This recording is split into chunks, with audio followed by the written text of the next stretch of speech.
我哋呢一次嘅義工團呢，其實係我哋琴晚自己去自發性咁樣組織起嚟啦。咁截止到而家呢，其實我哋已經有約莫差唔多80個同學呢係願意過嚟大埔呢邊去幫我哋手。我而家17嘅，有好多義工嘅同學仔，其實細到可能14、15，又或者帶到去而家應屆嘅考生都有。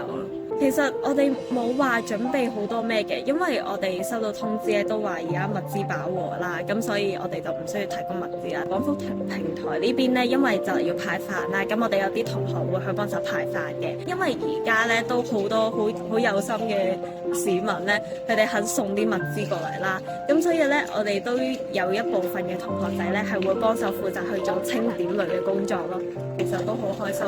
可以即係喺呢個時候可以有好多唔同嘅人可以幫到我哋手。